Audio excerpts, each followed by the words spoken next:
meeting of the board committee chairs to order. I know. Pull up my agenda here. I couldn't get these to work. Diddy's not. That's getting good with this stuff. First order of business, we do have the new board collective commitments. It's not, it's a fresh copy. I don't know how finalized it is, but we do have, the subcommittee It's met. just a draft, Okay, right? The subcommittee met, worked with all the attendees to make a draft. It's gonna be discussed at planning. Okay. And then at that point, adjustments can be made, and then it will be, recommended to the full board at the board meeting this month. okay. So mostly the purpose of this meeting is meant to be more of a check-in than it is anything else. If we get a chance to discuss a little bit more about where we've been, where we're hoping to go, and the such. I also wanted to try to weave in a little bit of the collective commitments that the board has already discussed about a little bit, and a little bit of the rough draft as it pertains to your roles as committee chairs. So the first, I guess, the real action item, our agenda item would be like participation. And in the past, it was, I don't know, up until recently, it was one of the practices, I guess I would say, where if individuals that are not on the committee attend the the committee meeting, they did get a chance to participate, but the committee chair would typically allow for everybody else on the committee to chime in first. That was a practice that was somewhat rigidly enforced among certain chairs of committees, and has been somewhat of a bone of contention at some point. And I've also noticed at this point in time that we've kind of veered away from that mostly. It seems like. If that's the case, that's perfectly fine with me as long as we're consistent in that and we're still being able to run an efficient committee meeting. I haven't seen any problem with letting people engage as they see fit and not making them hold till the end. Right. Me personally, I can't speak for Dan or Carl or Sam, but. Yeah, and I guess that's where I highlighted a few things in your collective commitments that were put together. One of them being that we acknowledge that good decisions come from thorough and robust discussions. That we will disagree with civility, dignity, acknowledging board decisions as official action, and we encourage each member to be engaged, asking questions at any meeting. So I feel like that still stands, true, and it allows for that robust discussion. If you're, as a chair, you're calling on individuals that care to participate, so they feel included in the discussion. Any thoughts on that? I also see here that we should be practicing actively listening and pausing, raising hands during discussion. And that should be observed and encouraged. Definitely keeps for an orderly process in committee meetings. We will focus on governance, supporting effective management by asking administration for full documentation and data. I would say that's still part of participation, but that's, I think administration generally strives to provide as much data as necessary for the board to be able to make decisions moving forward. But in the event that more data is needed on an agenda, I would say that it would be up to you to make sure that you're meeting regularly with the administrator that is tasked with your particular committee, and making sure that that data is there, and that if other members of your committee or board members ask what's likely to be discussed, that, you know, you might want to seek that information somehow, in shape or form. Has there been, when it comes to participation, I guess it kind of falls under participation perhaps. Have we had any concerns about how one interacts with the administrator that is assigned to the committee? In what regard? To making sure like that meeting time, that you're able to meet and collaborate with them ahead of the particular meeting. Well, I have a standing meeting with Jason, Okay, so planning school. okay, I'm sure if I ask for one, Margaret will give me one. okay. I can't speak for Carl or anybody else though. Yeah, I've never had a problem getting a hold of Jared within a day or so of any questions that I've got, which I think is totally acceptable. You know, I think a 24 to 36 hour kind of window for that is great. You know, either the day after or the morning after the day after is fine. As long as we're not 2 days away from the meeting. But again, we're having meetings way before a week out to discuss what's going to be on there. So Carl? Yeah. No, Jenny and I are really good. Yeah. excellent, excellent. Sarah's an excellent girl. Sure. She knows her business. Probably, perhaps that's a good thing to hear. Perhaps along with participation, one consideration, not necessarily a hill to die on, but probably something that we should consider as a board is that much of the administrators that participate in your particular meetings, their dress is more like professional, business professional. And if they're held to that particular standard, perhaps maybe as a board, we can try to model that type of dress as well, to try to be more professional, business casual rather. I'm not saying like a 3-piece suit or anything, but you know. Yeah, I think you're talking about the basic guidelines for dress as far as as far as staff or administration will be concerned in the district, the same standard. Yeah. I think that's generally been the case. The only thing I could think of there, this is getting a little bit in the weeds, but let me clarify, I can't find it right off the top of my head in here in the policy manual. But I know that I heard someone say something about wearing shorts. Shorts are not prohibited for staff to wear, are they? Staff are allowed to wear shorts. No, actually, to be honest, the staff dress and grooming is a little bit more lax than some other districts or other schools tend to be, but there's still an expectation of professional appearance. Especially when it comes to like the kind of clothing you need to do your job, right? Obviously, our FIAD teachers, right? Some of our OTs and PTs were getting and moving around with kids. Sure, it's, when the weather gets warm or they just need it for exercise purposes, they're going to do it. They're going to wear shorts like that.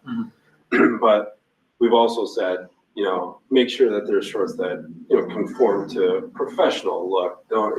We don't want just bedazzling just because you're wearing shorts. We want to make sure that they are athletic shorts for athletic purposes, or, you know, half slacks is what my grandma used to call them, right? They were like made of slack material, right? Not made of just jogging pant material, right? Like, you know, that's what I mean, that's what my grandma used to call them, half slacks. That's what I call them. You know, it's nice to see you. Sure, I got you a pair of half slacks. That's what Okay. grandma would say. I mean, she did, in certain occasions, right? Because like, that's what you wore. I mean, if you were gonna have some bare leg, and you were going to a nice function, you didn't just wear jogging shorts, right? Sure. You wore something that looked more professional and maybe even had a belt on, you know? We try to make sure that, you know, they conform by having a professional look. That's what we've been talking about, right? Yeah. That's the whole reason for the dressing grooming upgrades that we were trying to do, right? Is to have a more presentable look, a professional look and feel to our organization. Definitely. I don't think that's a problem. I don't think I've ever seen a board member show up dressed Right. in a way that's not fitting for the setting. It's just, it's just Well, one I of, mean, if we're being honest here, Sam, I'm certainly not dressed for the setting.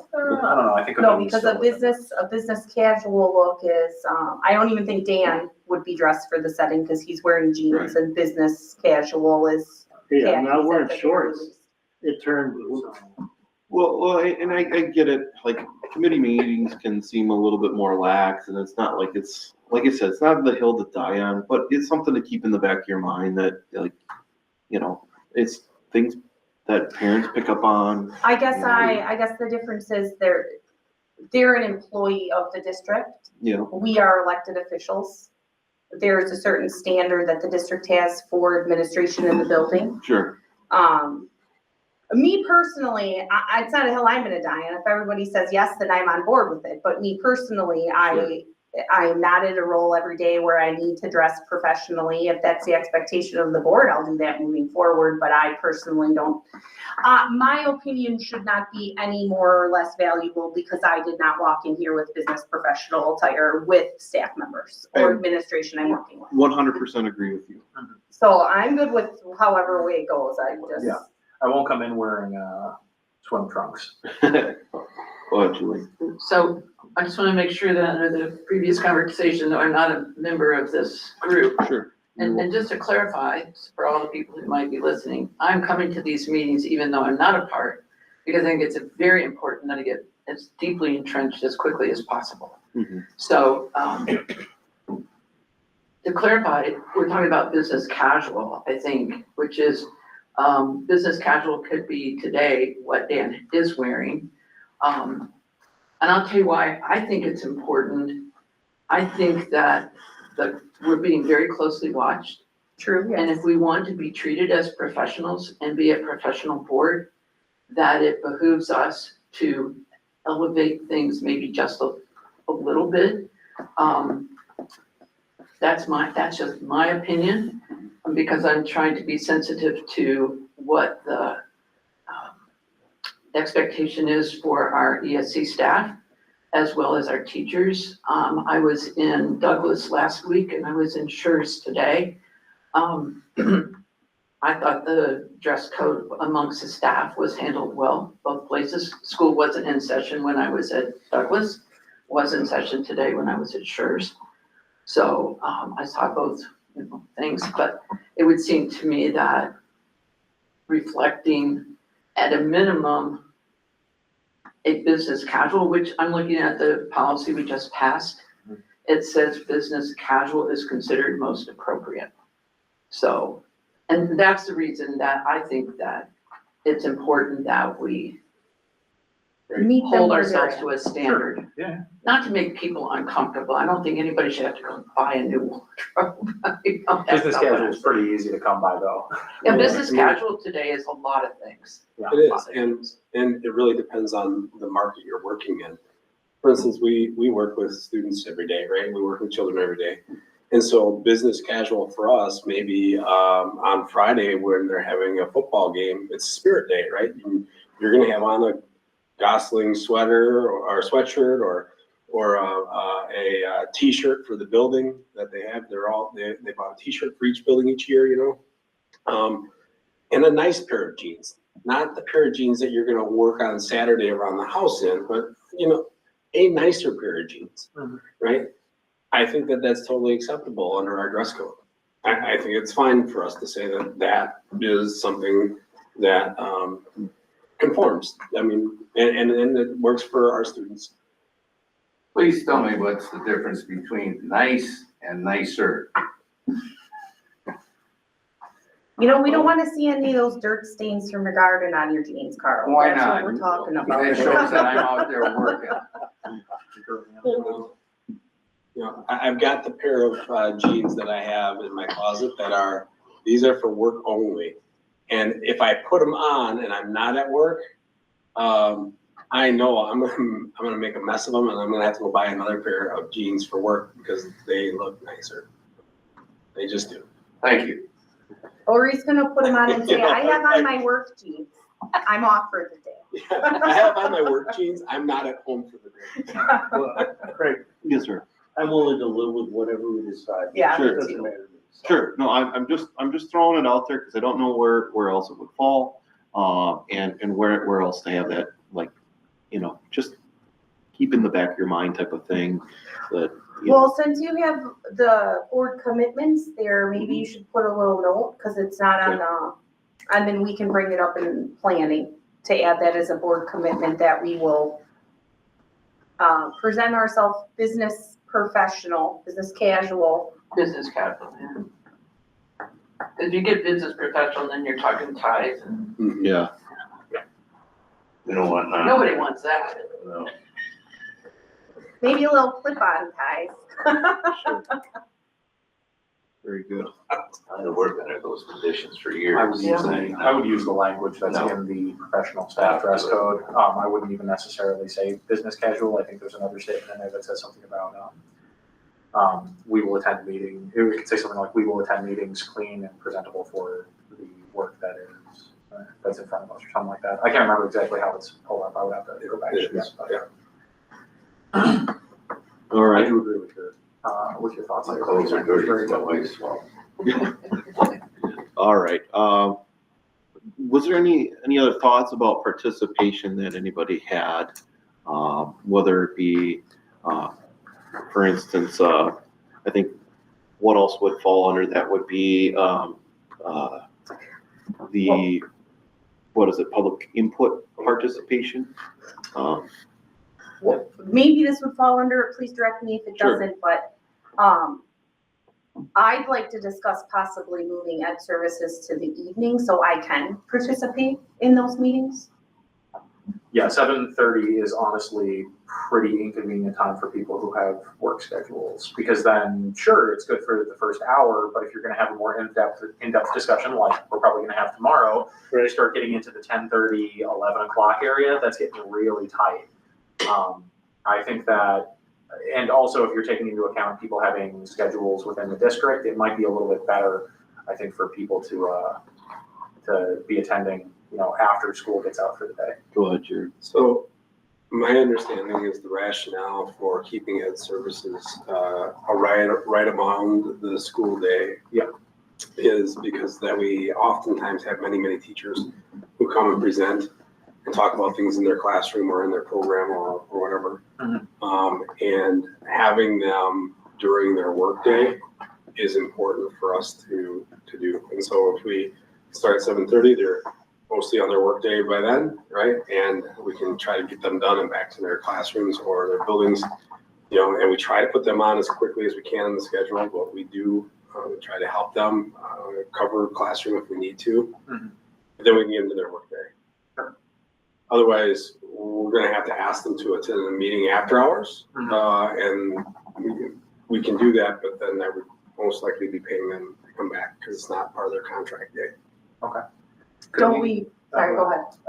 I was gonna ask if we could have a breakdown of how many teacher presentations we have a year at Ed Services, at these 12 meetings that we have a year. Just because I think that depending on the frequency, because I know I've been to quite a number of them and we haven't always had teacher presentations. Depending on the frequency, it still might be worthwhile for that, or we could even just occasionally have a separate presentation time if we really need to. It seems like it's rare enough, and with the availability of most board members, that would be, I think that the evening would be a little bit more appropriate. I'm kind of thinking back, to, the last couple of months worth of, ed service meetings. I've noticed that there's been, people from eCampus that were presenting. There were people from, from like Sarah Tarpey was here, and other coordinators were here. Those are all staff members that are contracted to work for a set amount of time during the day. And they're not, it's not a typical job expectation that they spend additional time outside of the classroom for a board meeting. However, I guess that could change. Yeah, I mean, anything's possible. Right. I just want to make you aware of the why behind where it was stationed. So that way, if we do change it, I also have to tell you what we would have to do to make sure that we change that. And you'll have to decide, is that, part of the new culture that you want, and so on.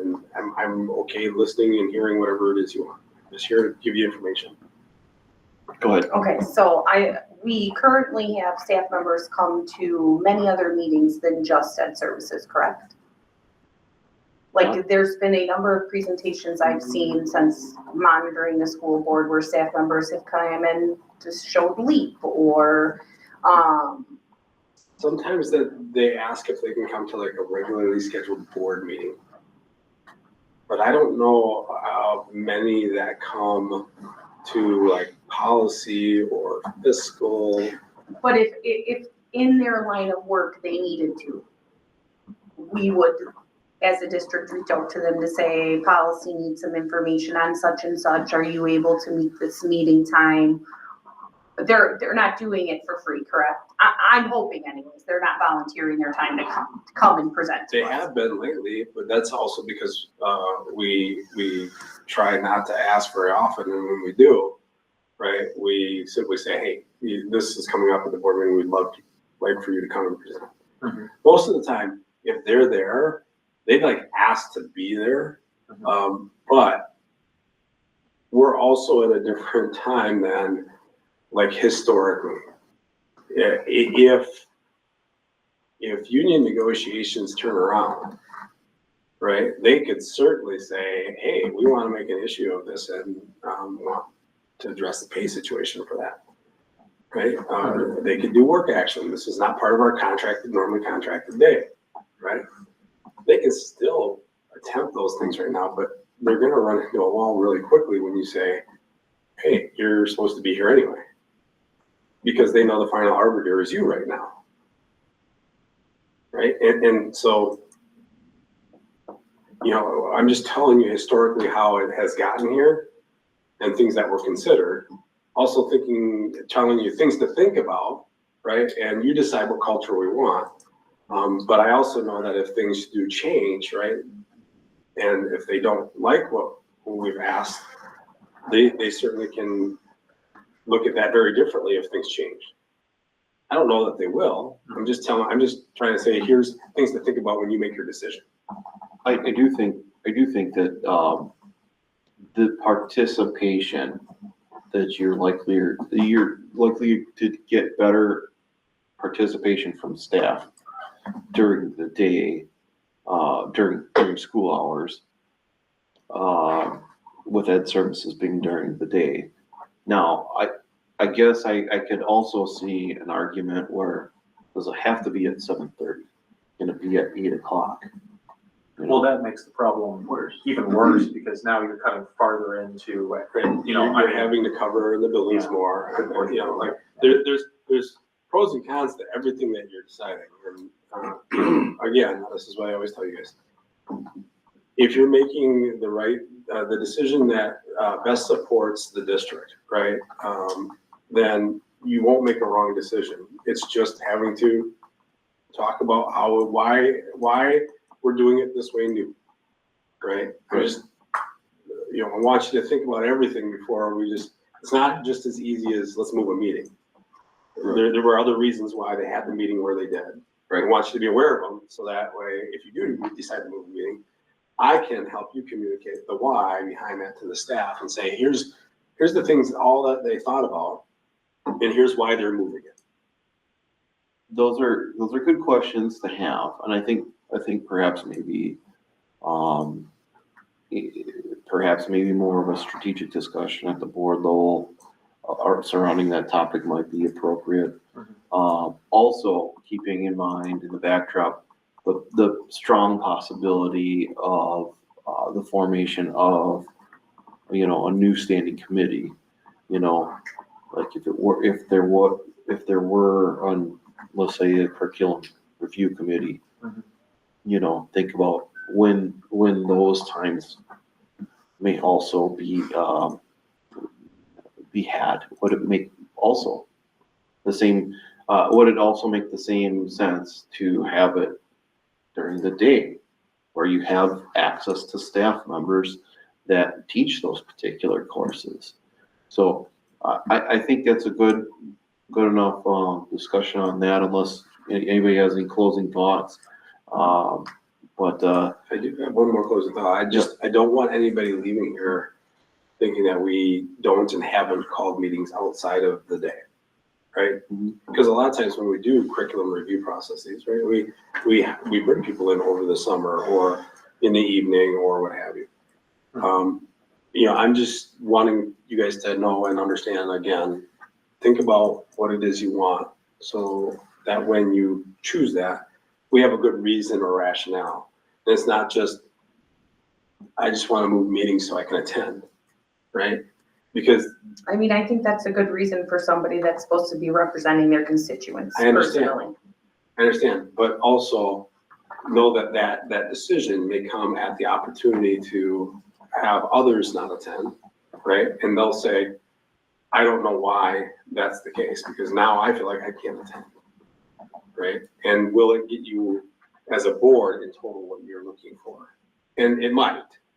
I just want to make sure, again, those are the things that we talk about. And I have no judgment on it, and I also Oh, no, I don't, agree. I'm just being honest with you. I also agree that you can't run a committee meeting if there's no board member that can attend it. Right. So that doesn't make sense either. So I do think there is some prioritization there of what's important, right? Yeah. I also know that there's plenty of meetings that happen where I can't attend, and I have to trust that I'm going to get an update or, things that we're seeing. Because I can't be at every meeting either. I just can't. You guys had a subcommittee meeting the other day. Sam, I don't exactly understand what you were suggesting. I mean, were you saying that you could have some meetings in the evening, like every other month, have an evening meeting rather than a morning? I think it depends. I think it's open. I think there's a lot of different options. So if you were to, like Craig was talking about, there potentially being a distinction between committees to specifically discuss curriculum and committees to specifically discuss other aspects of educational services, I suppose, because curriculum is such a huge beast that it really needs its own meeting.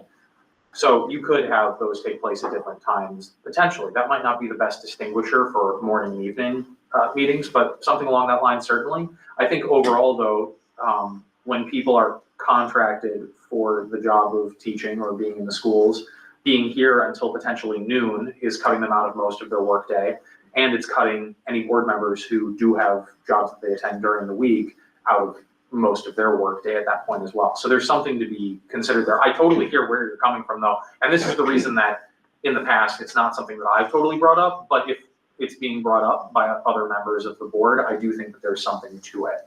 And I wonder if there's a way that we could find a medium there. And again, my question is once a month for one set of educators, whether it's administrators or other staff in the district, is once a month comparable to the amount of potential setback that you have from not having other board members in attendance, which could then significantly increase discussion time down the line. And again, I'm not putting that out there at you, I'm just putting that out there in the air. And these are things that I think about for productivity. I agree. And one of the things that I've been thinking about a lot lately too is you know, I wonder why we're continuing to hold on to this vestige of committees when it seems like most of the board is in attendance. Like, why don't we just have a weekly board meeting, committee of the whole? And if it's a committee of the whole, you can still actually pass things. You don't have to wait and have it come back again, 3 weeks later. You can have things that are set on the agenda that are resolutions and things that aren't resolutions, right? And you can start saying, like, on the first, whatever day of the week, month, let's just for sake of picking a day, first Tuesday, right, of the month, its focal points are HR and whatever, right? Some of that's going to be working to work on stuff. Some of it's going to be passing to pass stuff, right? But then you just kind of move away from committee meetings in general. Still have a board member assigned to certain people for topics, like, yours will still be ed services type topics, and yours HR and planning type topics, and so on. But why call it a committee meeting and then just rehash everything that everybody was there for anyway? Like, just have 4 board meetings a month. Yeah, I think that's an interesting idea. I think, as I talked about at the board development group meeting that we had at the library of the high school, I think it's really important to have a cooling saucer effect in government. I think that not moving too quickly is actually an important function of government. You should be efficient, you shouldn't waste your time, but you shouldn't seek to get things done as fast as you possibly can, because that's where mistakes get made. So I think that you'd be losing the cooling saucer effect of having it go to committee, having people think about it, be able to review it, and then come up for what could potentially be important further discussion at a full formal board meeting. And then the second issue is you're losing a little bit of the distinction and focus. Right now, we functionally do have what you're describing, but we have the advantage of not moving too quickly or too hastily on that subject. Now, I mean, if what you're proposing is we would have a meeting where we discuss policy, and then the next week we would get together as a board and we would pass that policy. If you're talking about discussing a policy and then passing it in the same meeting, that seems pretty hasty to me. No, I'm not discussing that. Yeah. I'm saying that you effectually give yourself 4 opportunities a month instead of 1 board meeting, right? Where you can put stuff. And you might say, listen, from work time to it being on a resolution, it has to be 2 weeks apart. Sure. Right? Yeah. So if we're on the first meeting of the week and it's HR as part of the discussion, they don't get anything passed until the 3rd week.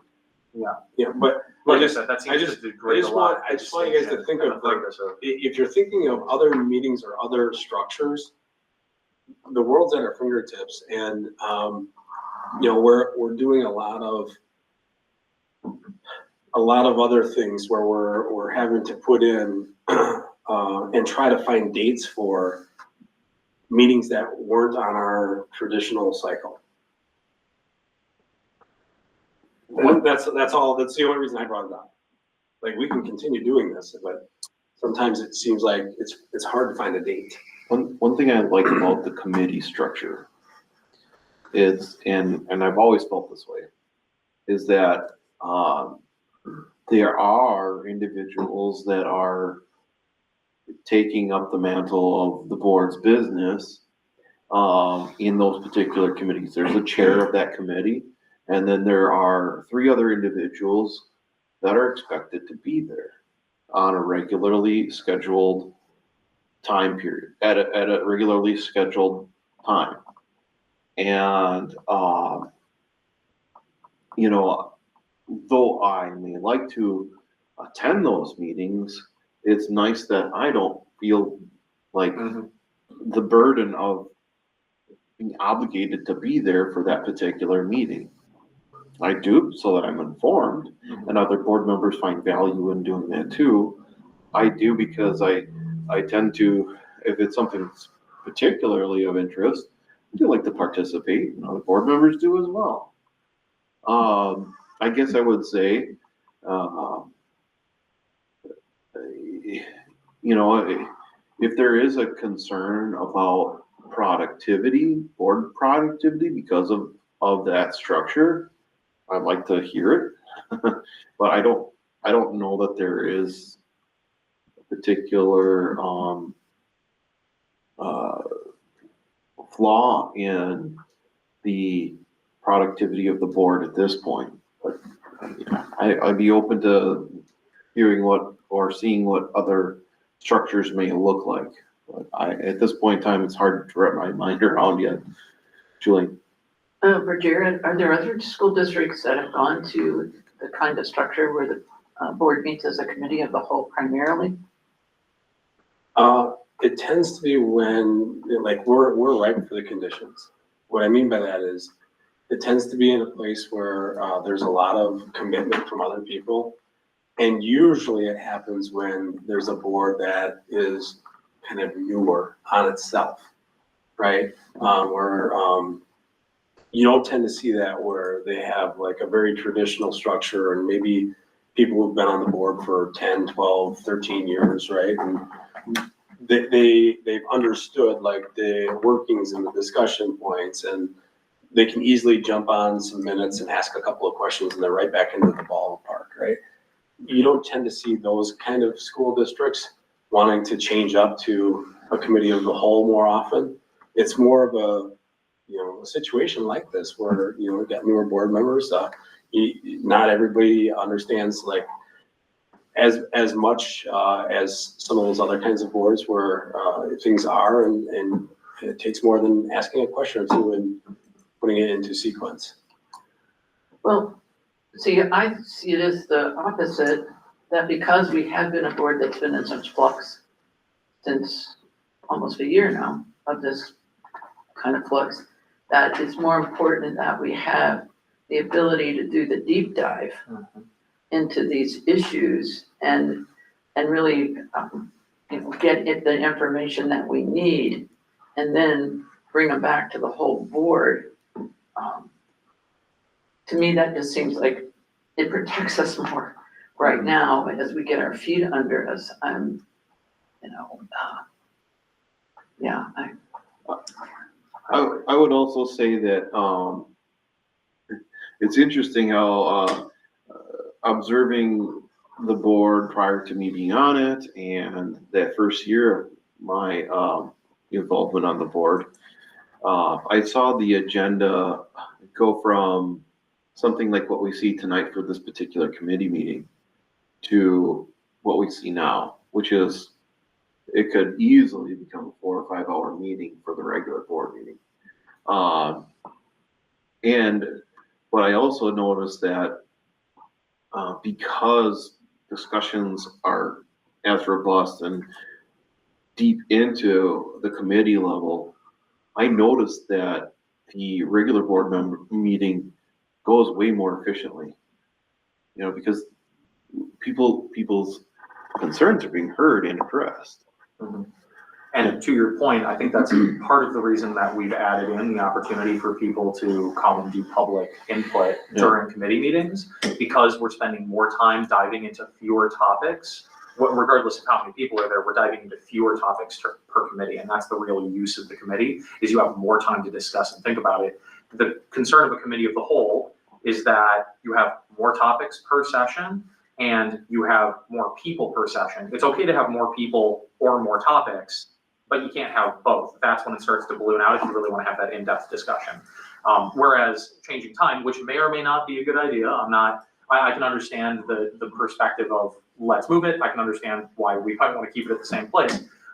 But comparing those two, I think it's a little bit of an apples and oranges situation, because we are talking about board members being able to dig in and do some of that deeper dive work versus in moving the time to a later slot where a board member can attend and you know, roll up their sleeves. We're comparing that to creating a circumstance which may actually make it difficult for board members to get as in-depth with topics as they want to. I do think that there's value in also having an expectation within the committee structure that if the committee is split on a decision, let's say it's 2-2, that it just moves forward to the board, for further discussion, you know? Most definitely. And not necessarily, and specifically, not a recommendation from the committee, but A strategic discussion. as a strategic discussion. The committee was unsure, here are some of the pointers to consider at the full board meeting, and then we have that discussion. And that's where I see, a meeting of the whole being that particular topic appropriate. You know, but, go ahead, Julie. Well, back to Tammy's original question about changing the time for the ed services meeting. You know, I think it's a delicate balance that we run here, because you don't want to get to the point in the way we structure things that you have to have somebody who's self-employed or retired to be able to come to meetings. I think especially with as new as so many of our people are, myself included, I think people are trying to get to as many meetings as possible so that they can learn as much as they can, as quickly as they can. But, so I think that's the balancing act, is you've got to protect your staff and you've got certain contractual obligations to them. But you also don't want to get to where, I don't know about anybody else, but I get the question all the time. How much time are you committing? Right now, I tell people I think I got a part-time job, you know? And you do. Yeah. I mean, you do. And I make like 2 cents an hour, Yeah, pretty which is much. great. I love it. So I will say this, that's a good point. However, that hasn't necessarily been the experience of the situation that we've been, I mean, it certainly can change where scheduling is a challenge for those who want to participate in ed services. But those committee members, when I sent out that email or when I sent it out in April, it would have been May, early May, to set the committees. We were minus one board member at that time, so we had nearly a full board. So we had 8, and the one committee that was most difficult to fill was finance. Oh, yeah.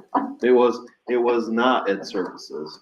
Ed services was like within like people's top 2 picks, almost of everybody, with the exception of maybe Carl. So, it's just, Correct. yeah. It just, there is an interest to serve on that committee. I think that if somebody really wants to be on that committee and they have a scheduling conflict with work, it's once a month. And most of the time, I think they're able to make that accommodation at one time, you know? That's just an observation. I just, you know, Sure. and I'm just saying it's a balancing act. Right. To be able to be able I mean, to but get the board that's- members there and make sure you have, you know, adequate time and you respect the time of your school staff and faculty. Great. And that's 12 vacation days a year, just throwing that out there, because it's not like I can say I'll definitely be in by this time. Right. Well, what if we look at a hybrid and have every other month be in the evening? Because a lot of the people that, staff that we invite to speak, there's maybe 2 questions of them. Mhm. And so we could, for example, Lori's really big on the phone thing, okay? And if she can't make it in the morning, we could discuss that at that evening meeting. And the questions that she would have of staff or whatever, we could get asked outside of that meeting. The other option is, and this has actually happened a lot over, even before, I think, April, we could also have subcommittee meetings that have to do with doing further deep dive work on those individual topics, which people are welcome to attend. And I mean, that has its own difficulties where you have another meeting, you have to organize it either here at the library, there's administration that's typically going to, it's gonna be in their best interest to be present. But I think that could be another issue if you're talking about staff coming in and sharing information. Might be a good opportunity to have staff share information, take notes, and then ask some questions, and then do a deep dive where we work with the information that we have. Yeah. But that's definitely not something that I think we're gonna solve tonight. That's a pretty big question. it's definitely something we should keep on thinking about though. Yeah, I kind of appreciate the way that you think Mhm. on that. I think that Sam offers a creative solution too, whereas, perhaps maybe an evening subcommittee on that particular, type of subject might be one way to address some of that, especially if it is, if we're having concerns about committee of the whole, and yet there's a particular topic that raises to the level of more full board interest, that might be more appropriate. Could we tape the presentations by staff and then view it in the evening? I mean, they'll be uploaded on YouTube. No, Oh, what you're saying, could we have a meeting in the evening with like staff doing a pre-recorded presentation? I get it. You were gonna say something. I'm sure I've got the same idea as you. Well, the issue is if you wanna ask the staff a question, how are you gonna ask the Well, question? right, but you can That's ask what I was questions. gonna say, and not only that, but, I believe in general, our staff really, for the most part, wants to have engagement with you. Mhm. And Okay. directly, and they love coming to those. Yeah. I think that's why some of them may be disheartened to hear that that's not gonna happen until 6 o'clock at night or 5:30 or whenever the start time's gonna be for an evening meeting, right? Because some of them don't even live here, right? They would have to either stick around or drive back into town or whatever, right? Just things to think about. I'm torn on it because I do think like an effective board has to do business when they are available to do the business. You have to. Mhm. Like that is like, I think something that would trump just about anything, right? Mhm. But think of all of the things that you're looking for to do that business and what is the most effective part of that. Having presentations emailed to you that are recorded aren't as effective. They're not effective for you. So just think of all of those things that make up what you want to do, and then we do what you need to do, and we move forward with that. Well, one other last point when it comes to participation, if your committee, I say that specifically because your committee it should be the one to decide whether or not a subcommittee is formed on a particular topic. That subcommittee then should be reporting back to the committee on that discussion, for moving forward. And if it's not that particular committee, for timing concerns, then that subcommittee should be a very minimum reporting back to the full board and the full board. I really think it probably should just stay, if it's formed by the committee, it should stay with the committee because that's the committee work, more or less. I'm just a thought, because I think where we've ran into some issues before, it can be contentious if somebody just declares that they want to form a subcommittee without any particular, just because they felt like that's a particular topic that needs to be discussed. Well, generally, I don't feel that anybody has any reservation in approaching the appropriate chair of a committee to say, hey, this is of particular interest to me. Let's form a subcommittee to go do a deeper dive into that particular area. I don't think that's a concern right now, Yeah. but it can be, and letting me know also as the president, like, why you chose to form the subcommittee, and that's helpful for me as well, to know what's going on and what the priorities are of the board. Mhm. you know, so that we can work together and get things accomplished. Just a couple of thoughts. Generally, I think I agree with you, and I think, like what you're saying about you should be deciding in the committee to have that subcommittee have a specific reason for it, completely agree, and that should be reflected in the minutes, which I think transitions very well into our next Yes, point. So yep. maybe that's what you're already planning. but- Yes.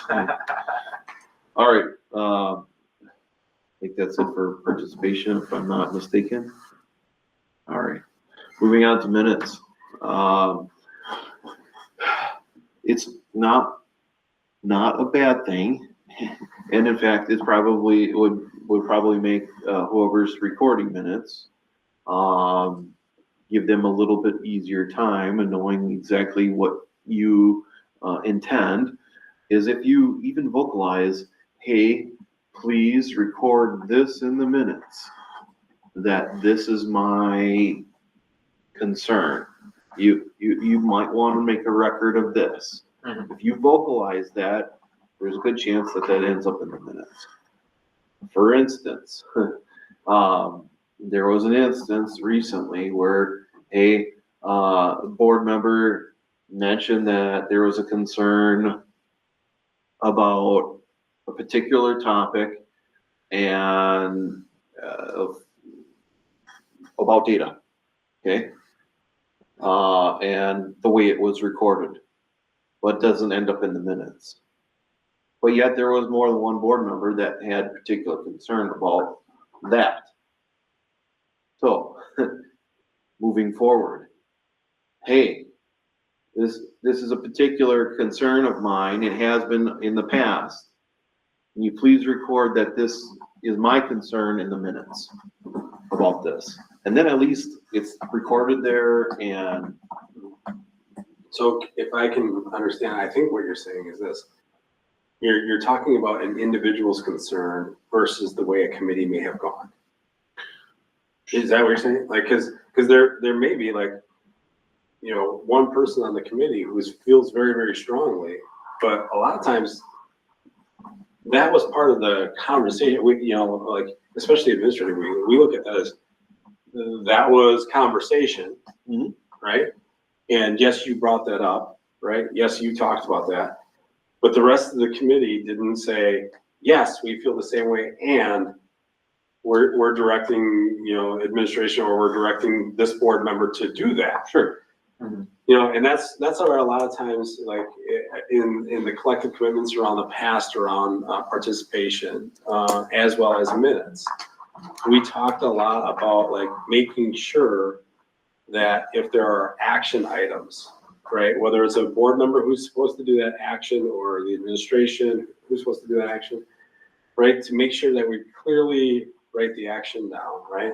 And if there's like a date and time that you discussed to have it done by or whatever, right? Like the clearer we can be with each other, right, in that, the kinder it is and the easier it is for us to continue directing our work with each other.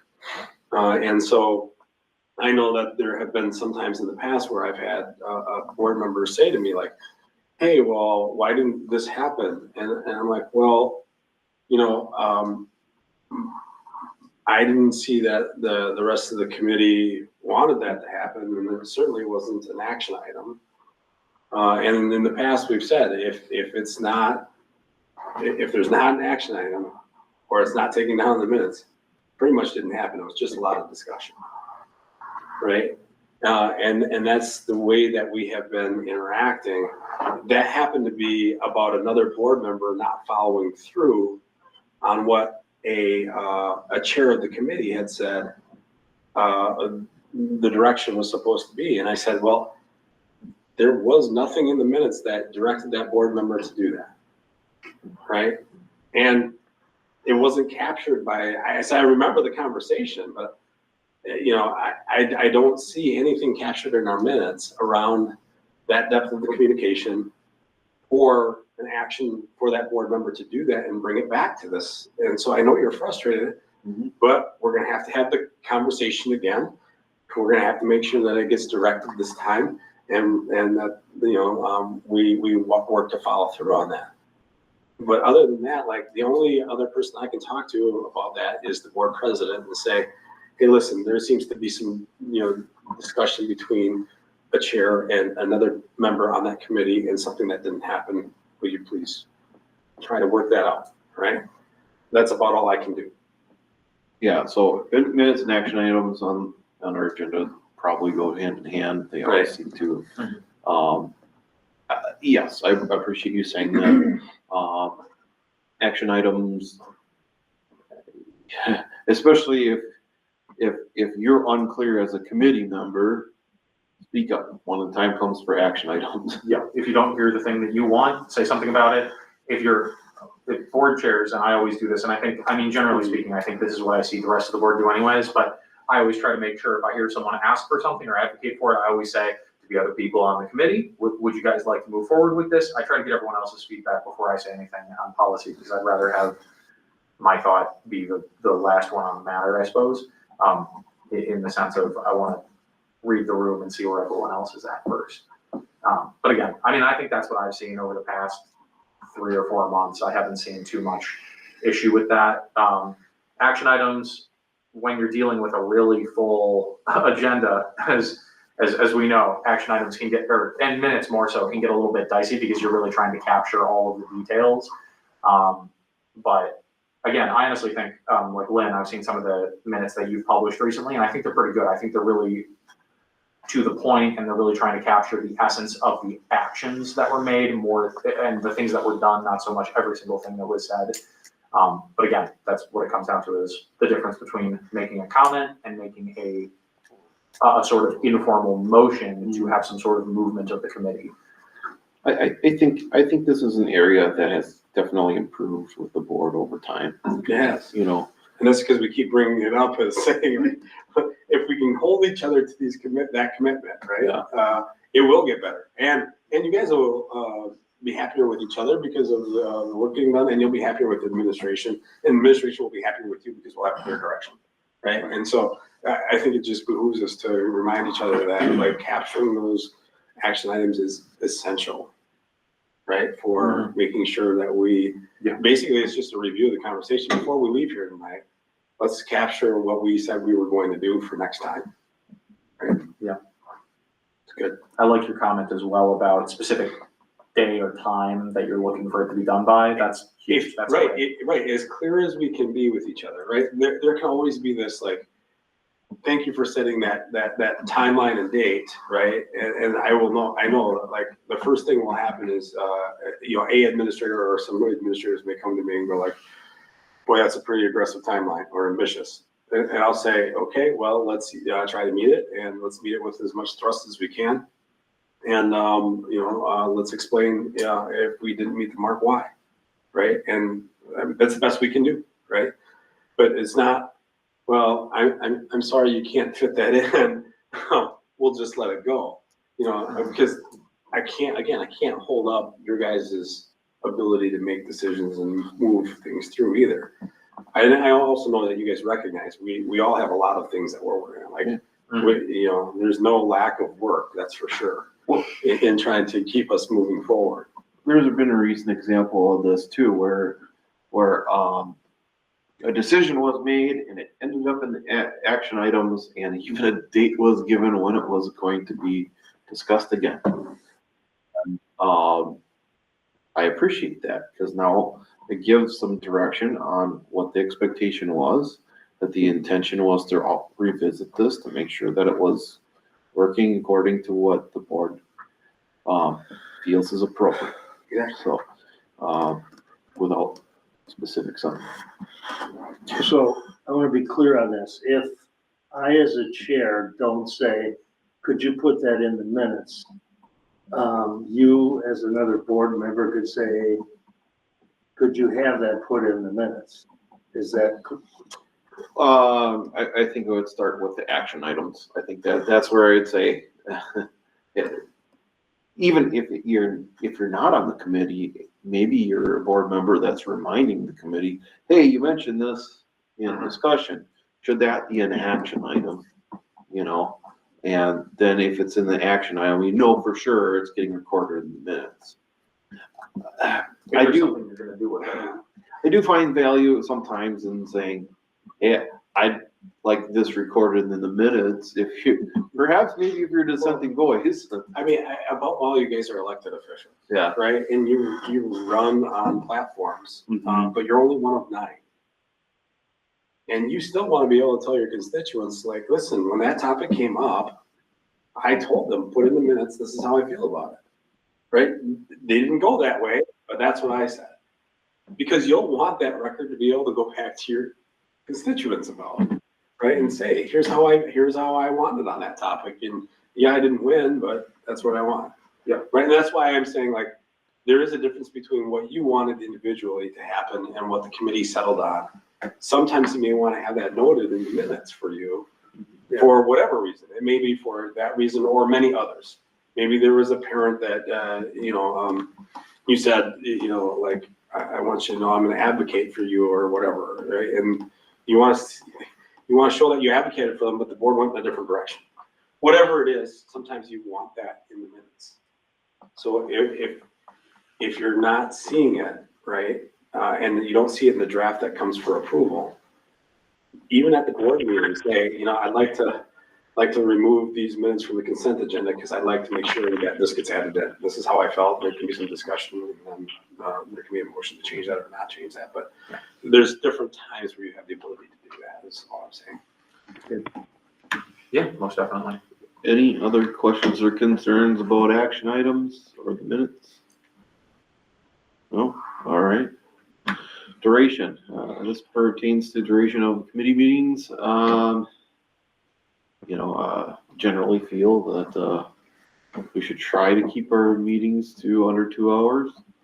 I think that's been attainable recently. Easily, yeah. I don't think we've had one that's over 90 minutes recently. Yeah, with policy, Yeah. getting through the brunt of the Neola book, and not terribly too many hot button discussions about policy. I think that's been a benefit recently, but we still have some meetings where, like, for instance, we have our referendum meetings and things of that nature. I do my best to try to keep them within reason. I think we still have lots to talk about. We have a robust discussion. So I'm being mindful of those types of time periods as well. So any thoughts on duration? No, I've been pretty happy with the duration as of late. Yeah, generally speaking, I think that we should have a full discussion rather than cutting it short. Meetings that have to go pretty long. The only thing that falls into that is, again, you do have a hard stop time to a certain degree with a morning meeting, for certain people at least, but I think that we've all been understanding. Tell me when. Yeah, for real. Because some of them would go like into the noon hour, Oh, yeah, I agree. where we've had to move administrative meetings because we're like, how did it go that long? It did. Yeah, I generally think that if any one particular agenda item goes longer than an hour, you're probably wanting to reschedule that for our, at some point say, we need to table this and move on to the rest of the agenda. And I think it follows along the lines of what you're talking about that, head clearing time. Like, why continue to push through a topic to try just because it's agenda to get it done? Or, I'd rather set up a subcommittee to discuss it further at a different time before the board meeting, or we're looking to keep things on track, yeah. right, three smaller productive meetings or shorter productive meetings is way better than one really long one that's unproductive. Exactly. Is I guess what I'm saying. another concern of mine, and I haven't seen this necessarily with this group of people yet, but previously there was a concern of like how quickly one can get through a meeting, and it was a competition to get through a meeting.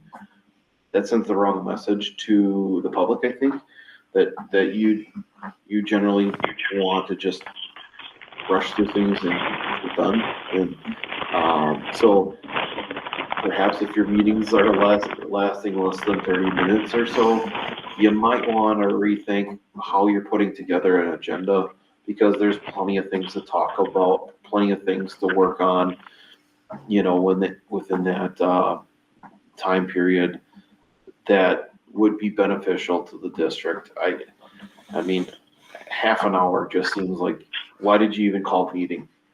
You know, it just doesn't even seem appropriate to me, but that's just me. Any other thoughts? Completely agree. Yeah.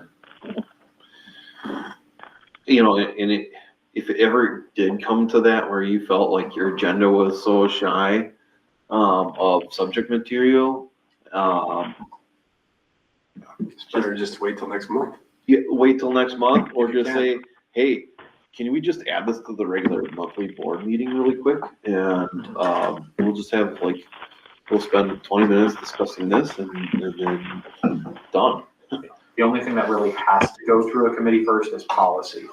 Everything else can be discussed by a committee and then go to the board, but you can always just discuss it at the board. So, Right. great point. Okay, oral summary at the full board meeting. I think we've gotten better at this too. I think that, sitting back, I understand now a little bit better why, other individuals advocated for this to be a more brief, summary, is because most of us have the capabilities of reading minutes. The members of the public can read the minutes. Now the members of the public can even pull up the whole board, the whole committee meeting if they want to. They can look at, you know, I don't know, they can just, there's so many different resources by which a member of the community can become informed on that particular meeting. And, you know, believe it or not, there are some boards that even just indicate, these are the minutes, we met on this date. There are, I believe that the minutes are correct as indicated. There are any other additions or any highlights that you need to be aware of. Or they might even say, here are a couple of highlights, and indicate like 5 different things, and it's literally like 30 seconds long. And then we move on to the next. Reading the action items was a piece of advice that I got, and that's probably the best way to go. Yeah, here were the action items that came out of me. But one thing that I will add, and I actually in the last year I've been, I broke my own topic point on this, which is sometimes when you're going through the minutes, right? And you highlight something that wasn't highlighted in the minutes, right? Because you remember that as part of the conversation. People get out of sorts when they're like, well, how come that's not part of the minutes then? I mean, what did you talk about? Right? And it can happen to all of us, but I just want to try to remind you, like, you have minutes already produced and they're out there in the public. Don't stray from those, even if it did happen. Like, even if there was a detailed conversation about it, if it wasn't captured in the minutes, you're going to cause people to go like, well, tell me more about that situation, because it certainly wasn't in the minutes, right? And I've done that, and it wasn't important enough to be in the minutes, but I said something, right? And people wanted to know a lot more about it, and I'm like, really, it wasn't even. I don't know why I said it. It wasn't even important. It wasn't even captured in the minutes. But then you're caught trying to explain, and people then think you're hiding something, and it's like, no, you know. So I try to remind myself of that, to like keep it to what's in the minutes. Don't give any other highlights other than what's already published in the minutes. If we have it available at the time, would it be possible for us to provide a YouTube link at the bottom of each of the minutes for policy, ed services, et cetera, so that people can click on it from the written minutes to go to the full video? Because I do think that helps provide some context. The best way that we can do that is to have a month delay in our minutes. So you won't have the YouTube video, it's not a guarantee. It's certainly not a guarantee. It'd be easier for ed services, which happens that way at the beginning of the month.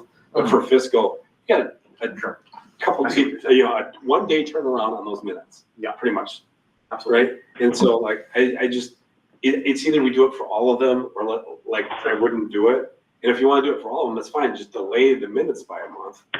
But then people will say, well, you've already had a meeting and now you're giving me minutes of an old meeting, and people get confused. Sure. No, that But I just think that that's gonna be a really hard ask. Yeah. I mean, right? makes perfect sense. I just wanna check with you because you're the one who does Well, that. But- for my minutes, probably okay, but I don't know about everybody else. Right, for like fiscal, it'd be hard, right? Yeah. And keep in mind, they're preliminary minutes until you approve them at the full board meeting. Right. That's when they become official minutes. Anything else? No. All right. Chairmanship. I don't think I've noticed the chairman,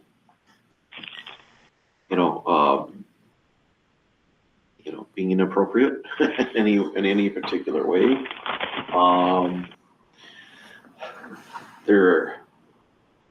I think everybody seems to be working well enough with others to respect other people's time and to make sure that everybody has their voices heard.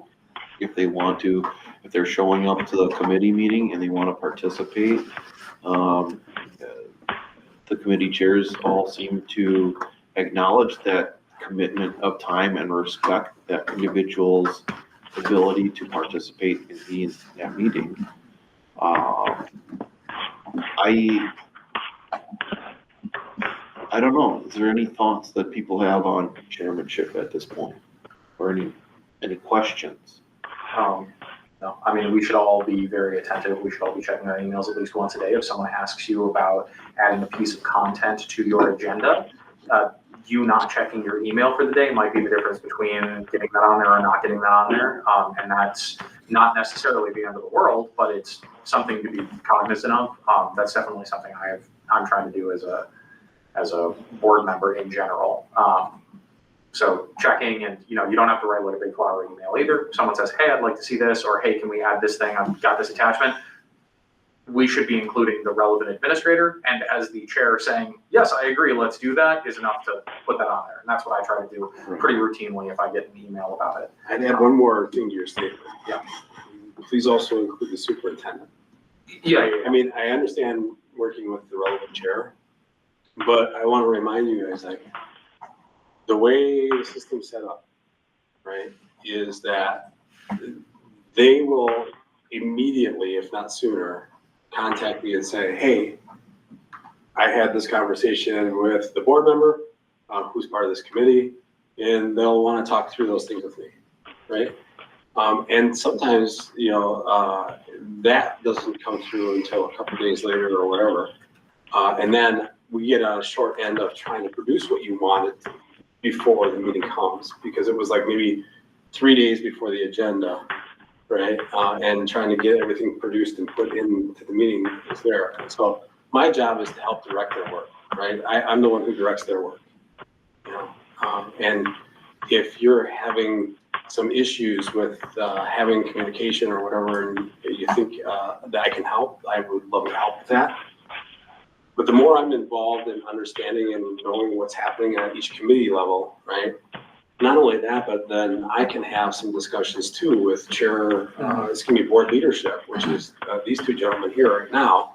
Might be somebody different next year or whatever else, but to say, okay, how can these line up for future full board meeting agendas? Or, hey, had a question on that. Can one of you two go back to this person? I try to also go the other way too. Like if I'm putting something out here as an idea, trying to make sure that the chair or where that's going to go through first is connected with the board president and board leadership to say, hey, we were thinking about this. You want to put that in your committee, or when do you think you might be able to schedule that in the next couple of months? I'm just trying to make sure that our flow of information back and forth doesn't skip key people, myself being included in that. I do think I have a key role in the relationship. Absolutely.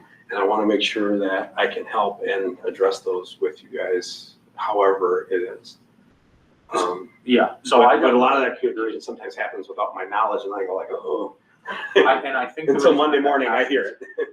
And I think the reason that happens is because, and I agree with you, I think it's gonna essentially grease the wheels. I think that it's a very helpful process. And I think the reason that happens is because in policy 0155, which talks about committees and how putting together the committee agenda functions, it says, the board president will designate a board member as a chairperson for each of the standing committees.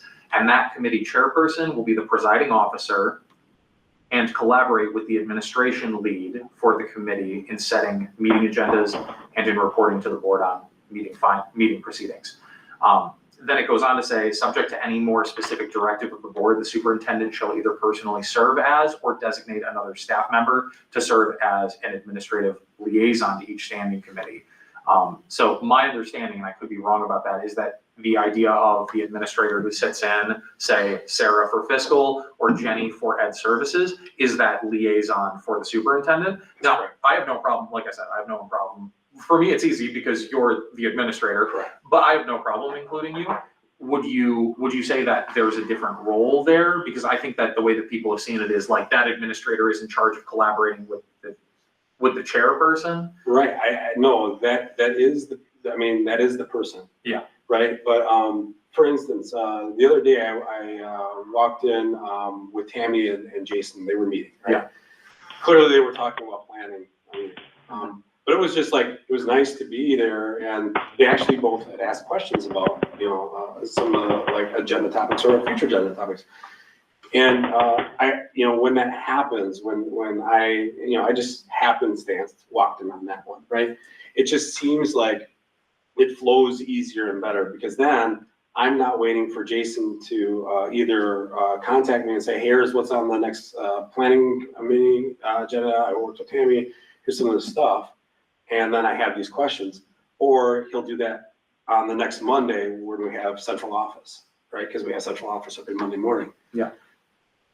Like, to have an idea of what that is, and also to not always have that come from you to the administrator to me sometimes helps me understand too, to answer their questions, because a lot of times they'll bring it to me and I'll go, hold on, I'll call them, right? And so sometimes it's just easier, and that's all I'm saying is like, if we can continue to loop each other in the communication as much as possible. Mm-hmm. Sometimes we won't be able to, and I'm not holding that against them. I'm not saying, oh gosh, you gotta tell me everything, right? Otherwise I wouldn't have put somebody else there. I would say, I'm gonna run all of them, you guys just work with me, right? If it was a control issue, that's what I would do. Yeah, and I don't It's not a think that's control what you're saying issue. either. It's more of a discussion Yeah. issue, and how can I help be the facilitator of that? How can I take things off their plate or put things on their plate? How can I help them direct their days a little bit better to make sure that workflow happens, right? Because it starts here, it starts with you guys as the board, right? And I gotta make sure I can help do that effectively. I think, this topic came up before, maybe it's a better discussion for, a review of sorts, but, I think in the past, board members in general happen to have a very active dialogue with the superintendent on a regular basis. I'm not sure that that's happening as much with this board. And I think that it's a good practice to feel comfortable as a chair, especially to make sure you're making a phone call regularly to the superintendent. But even if you're not a chair, definitely feel free to do that. So that, the superintendent is aware of some of the concerns or questions that you have. Otherwise, he doesn't have an idea of where the board, wants to go with a particular topic. And a lot of times I think, Jared and I, when we're in the loop and and then when we have Sam and I and Jared sit down every other week and we discuss about those things, hey, Jared's likelier to say, hey, Tammy brought this up and this is important to her, where can we work that into, like the work of the board? And sometimes Tammy might mention that to me as board president, but I might forget about it. If she's at least looping Jared in on that concern, then Jared might remember that particular issue. And then we can move forward to make sure that it gets properly addressed. The other discussion point around that, we've had in the past where a board member had a really good idea, felt really passionate about it, and then just wanted to put it on a committee that they chaired, right? But that committee wasn't the best place to have that discussion, right? And it really belonged in a different committee. And that was really a hard one for that board member. And I said, listen, you can go to that other committee, right? You can make sure that you pay every attention to it you can. But really, this administrator that you're working with, they don't deal with that. They really don't. The best person to deal with that is this administrator. And it really conforms better to this committee, right? And so I could easily try to work those discussions through a little bit more with you guys to talk about where we are, because you're really the idea people, right? And I'm the person who tries to help your ideas come to fruition. I make it happen, right? That's easier when I'm in that loop or circle of communication to help direct those things and move things around. That's what you pay me to do, right?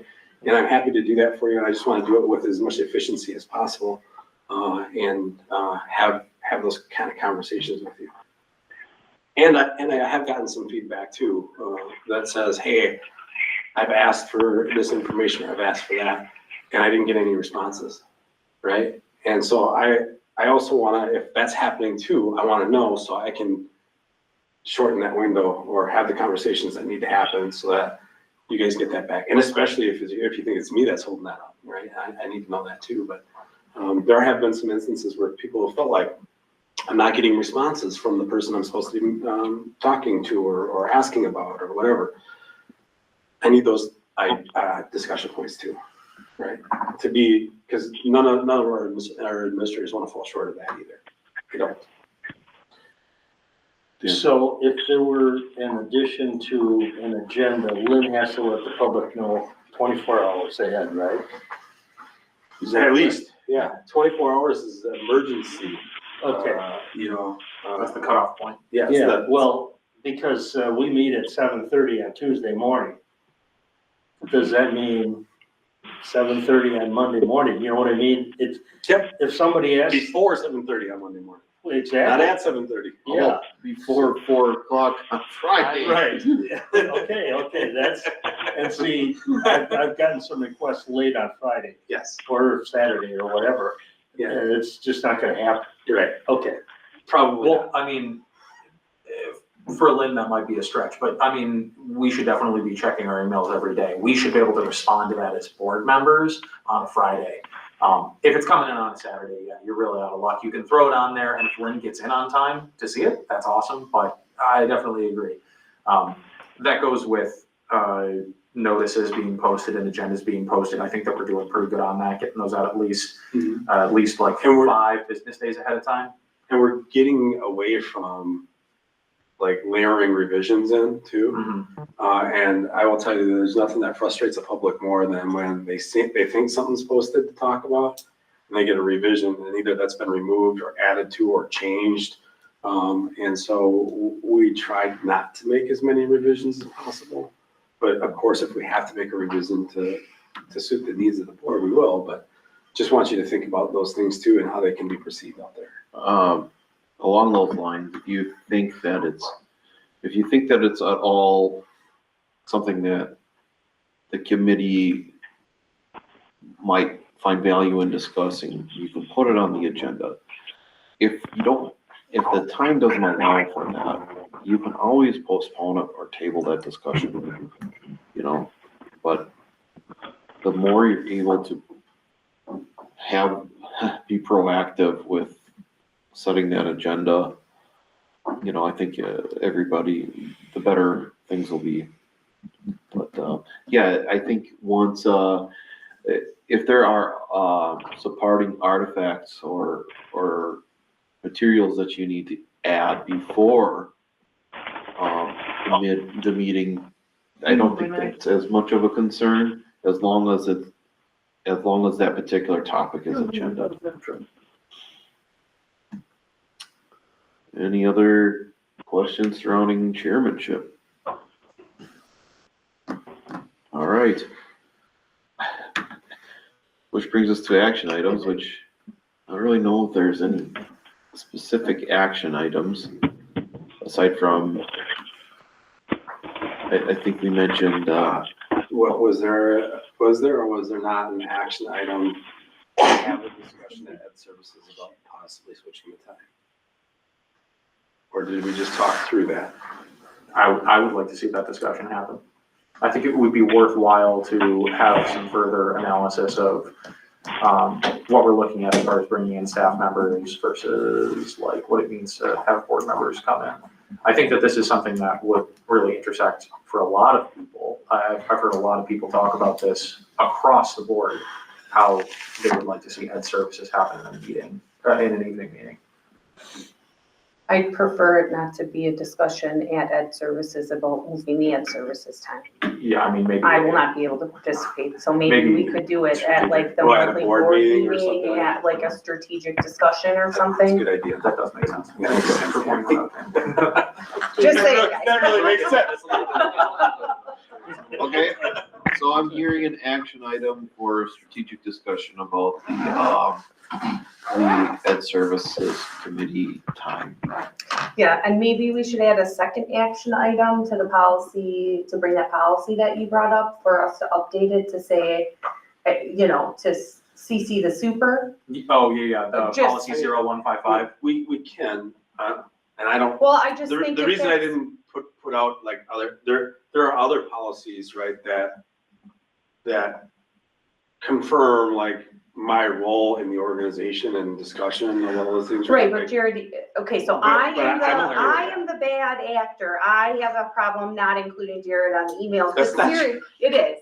I'll own it, but I was just following the policy, I Jared, agree. so I feel like if that's the stance we want as a board, to make sure that you're included in those communications, it would be an easy fix just to update that policy as it pertains to board governance, that yes, please work with the assigned administrator, but always CC the super so he's in the loop. Just, it's a very easy verbiage. I would, yeah, just say something to the effect of as a general practice. Whenever we can clarify a policy, that's great, but we don't have to take every policy and parts of other policies to put them in every other policy. You know, my role is to direct the administration, right? Your role is to direct me, Yes, right? And so I will tell you, without going to belabor this a little bit more, there's nothing outstanding saying that a administrator who's working with you as a board member directly, having that conversation and then coming to me and saying, this is what the board member asked me to do. These are all the things, what am I to do? Okay, because I direct their work. So that's what they do. They come and say, hey, here's the agenda, blah, blah, blah. right, I don't disagree, of course, I understand you direct their work, Jared, but you're asking for the courtesy, and I completely understand why you would, to be included in those emails when we make requests. And we anticipate new board members coming on, right? Like, people are, most likely all of us are not gonna be on the board in the next 15 years, right? So if we can just put it in the policy so there's no confusion Sure. moving forward, Well, I think that just actually- could save a 20-minute conversation at a next round of board. New board Or- members, right? Yeah, I hear I hear where you're coming from, but I also agree with Jared on this. I do feel that that might be more of an appropriate spot for the collective commitments. That, you know, if that's the norm of the chairs to, you know, keep the superintendent in the loop, that goes into your collective commitments. It could go both places. I mean, I think everybody could be right I think on the this one. utility there is collective commitments are pretty tight. Maybe we could throw a word in. We will have that discussion. We can always gloss over having 0155 on the policy agenda. The nice thing about not going through the entire Neola policy is we have time to say, let's put that on there. It's not a huge deal. We're not gonna have a 30-minute long wordsmithing discussion about one sentence. Yeah. Go ahead. I think Tammy should be commended for following the policy. Yeah, As a chairman of a committee, and so if by adding 5 words or whatever it is, so that the subsequent chairman, if they are doing the kind of due diligence she's doing, are saying, oh, okay, I need to make sure I do this. Right. If you put it in the board commitments, that's just for this board. Right, and the thing is, The school board meeting. there's nothing to prevent you from doing, keeping the superintendent in the loop via email. But when you codify it in a policy, now if you forget, you violated board policy. You see how that works? Well, I do see how that works, You but, know, okay, I mean, It's so, called best so what do we get, practices, 20 lashes? idiot. So, I mean, you guys beat your own selves up about it. I mean, right, here, what you I see. interpret your own policy, by the way. I'm not trying to be What flippant I about it. see is a discussion about how policy is worded that would be best had at the policy meeting, so let's Right. just take 0155 and put it on policy. right. I think we can have an in-depth discussion about how we feel about the last 3 or 4 sentences of 0155. We can see if there's anything we need to change or add, or if we think it's good, if we want to clarify, that's fine. Right. Well, I mean, my point is this, you put it in policy, now the superintendent has an expectation that you're going to do this too. He already does. I mean, I already do, but it's because of other policies, Yeah. right?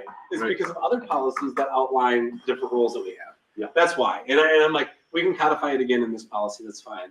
We don't have to codify it in every policy. I just want to make sure like Well, everybody right, understands, like, at least through historic and where we are with policies, how I can help, right? And how I can, you know, have that conversation there. But this is unique. If we keep a committee system, Mhm. right, which I think we're pretty much dedicated to, the chairman of those committees is really important, and the chairman doing Yes. due diligence to communicate in a proper way to all parties that are involved. That's really important. Yeah, I mean, To me, that I think you should goes to a be different communicating level. with the board president on a regular basis as well. And the way that the Yeah. policy is currently And written is you that probably do. the communication is between the Right. chairman and the liaison, Appointed. the designated liaison, not the superintendent. Like I said, I have no problem with it, Right. but we should clarify in policy that's who it's going to. Because right now, policy says that you're saying, hey, Jason, handle planning. It's Jason and Tammy. So Jason, not to usurp or undermine, but Jason does not need to go to you to get approval for the agenda for that policy or for that specific committee. Whether it's the only person who has to get approval from you for that specific agenda is you, because you're doing policy, and then you for the general board meeting.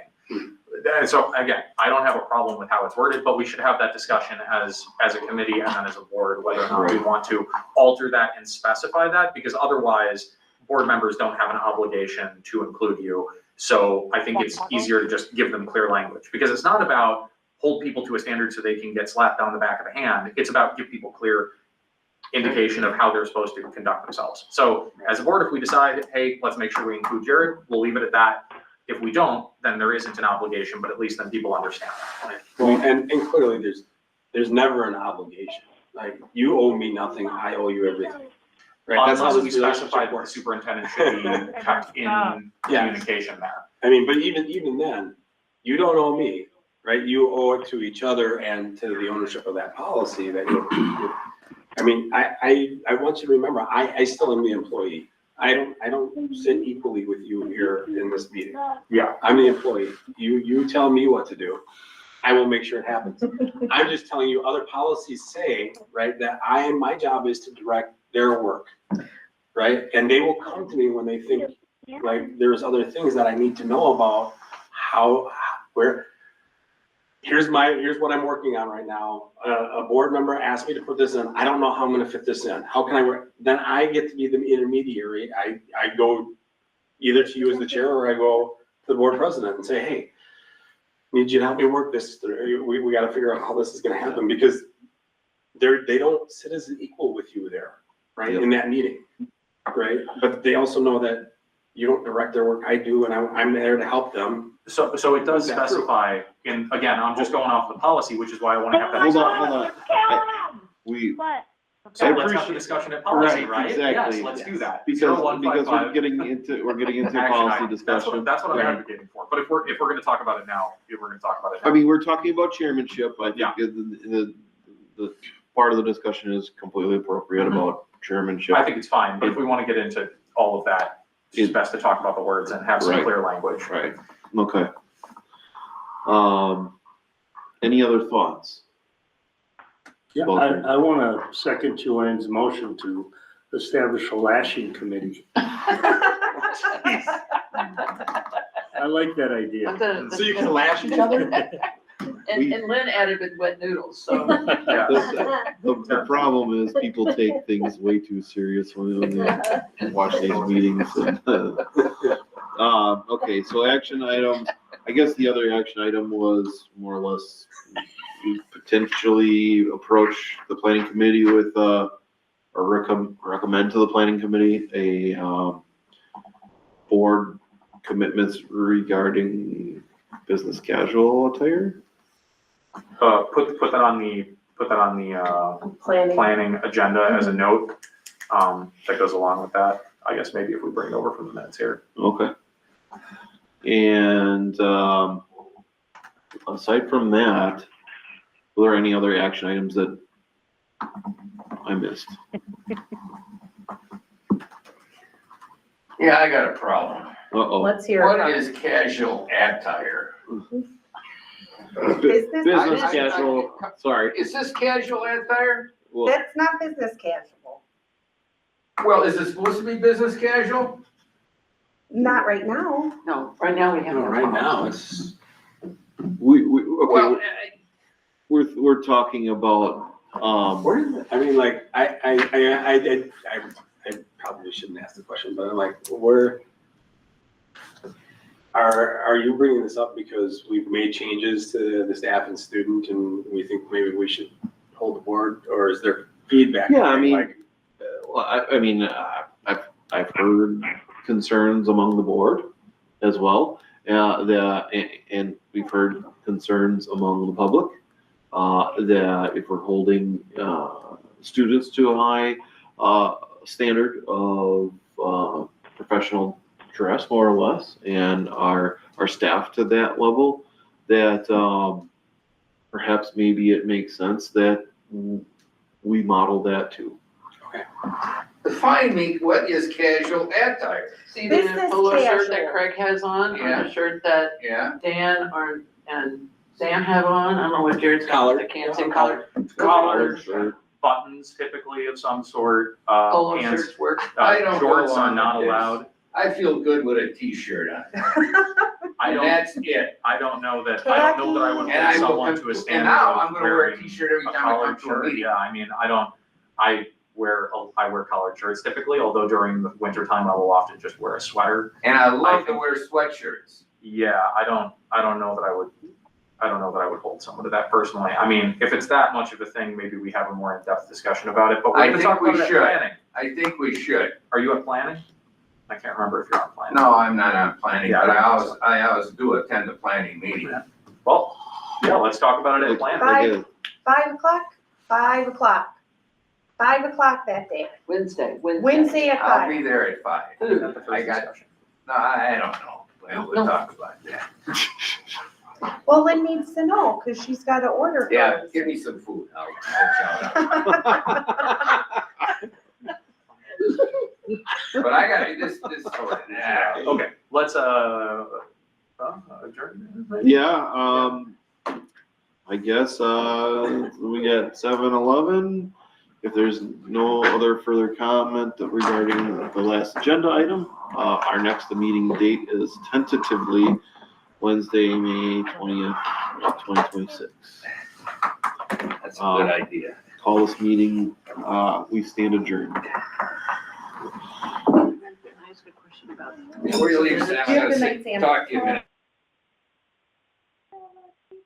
Wow. That was really ridiculous. The meeting they just had.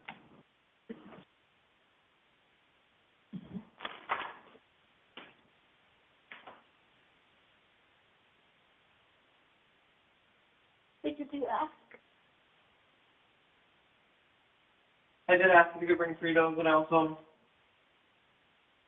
don't know how far he might have already come home. He already might have been. Like a black